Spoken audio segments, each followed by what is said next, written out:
Hey everybody, it is day 24 of 31 and 31. Today I'm watching Black Pumpkin. I don't know if I'm bamboozled by this movie or not, especially with the description where it says monster, because it kind of is a monster. I don't really put it in the creature category. The film is actually a little more of a slasher than anything else. I was kind of hoping for a little bit more because the whole thing with the description when you're looking for these types of things, like I'm actively just looking for it, and I'm doing it more or less based upon the description that you get for the film, right? Rather than the actual like category. Because when you put in creature features, it comes up with a lot of stuff, and things I think are just miscategorized.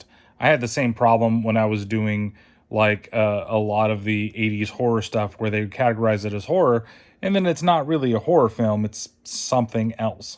And I have the same feeling with this one. Like, it's not really a creature feature, it's not totally a monster, but I wasted my time watching the whole movie, so you're going to get a review out of this anyway.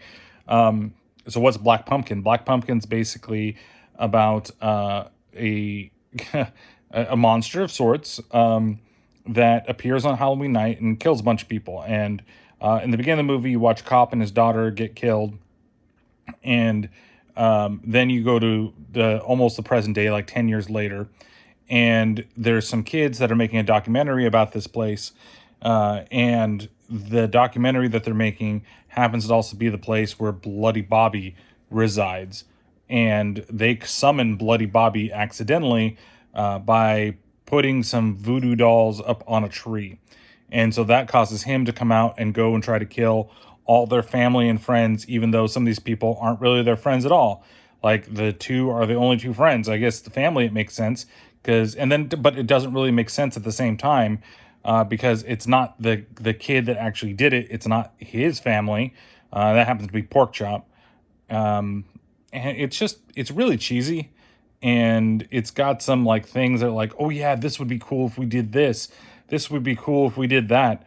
And then it doesn't really do the most ridiculous thing while watching this. Is that they have these teens that are out in the woods and they're smoking the dope and they're drinking the beers and getting it on. Two of them are gonna go out there and fuck in the the shaggin' wagon, or where the fuck it's called. And they're getting drunk on beers, and they're like, oh yeah, these kids are drinking all these beers out there and everything. And then what are the beer cans? Beer cans are fucking O'Doul's. Do you know what O'Doul's are? Non-alcoholic beer. That means that these kids are probably smoking fucking grass, and it's real grass and not fucking weed. And you're thinking that they're getting high, and they're thinking that they're getting drunk because they're drinking O'Doul's. Come on, guys. Ugh. Like, if you're really gonna try to use beer cans for a movie, like, make it a real beer can. Don't use O'Doul's, or just have a generic label that says beer. Just beer. That's it. And I would still laugh, and I think it would be funny and ridiculous, but it's not as ridiculous as this. I mean, ultimately, the movie is just like, it has its moments that are like so bad it's good. And I read a lot of reviews, and a lot of people are like, yeah, the kid plays Pork Chop is the one highlight of the film. No, he's not. It's that ass of the older sister that is the highlight of the film. Like, she just walks out into like the kitchen and everywhere else around the house. He walks outside, no problem, in her fucking panties with the bottoms of her ass cheeks hanging out. That's perfectly fine, not a problem. I do like the fact that Pork Chop at one point, when they're like talking about her, like, this is inappropriate, we have guests over. He's like, no, he's not a guest, he's family. And then he speaks up and he's like, I don't mind Mrs. whatever the fuck her name was. And I think that was the funniest part of the movie.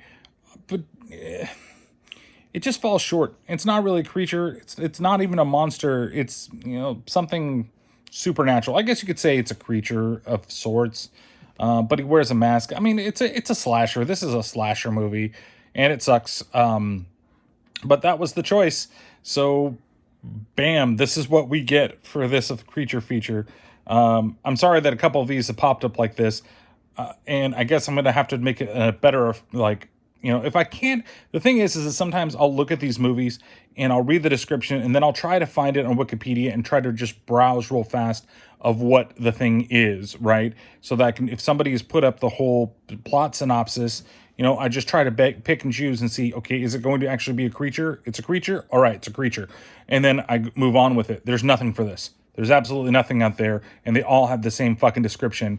And even when talking about, you know, looking at reviews from people, like, it doesn't really say if it's a creature or not. So I just went with it. Fuck it. I've got Bloody Bobby. Bloody Bobby's going to be coming for you on Christmas, or not Christmas, but Halloween, and he's going to get you. He's going to get you. But yeah, so I'm giving this 2 out of 5 black pumpkins. It's not very good, but it has its moments that are at least somewhat entertaining. So, all right, catch you tomorrow on another one of these 31 and 31 creature feature films.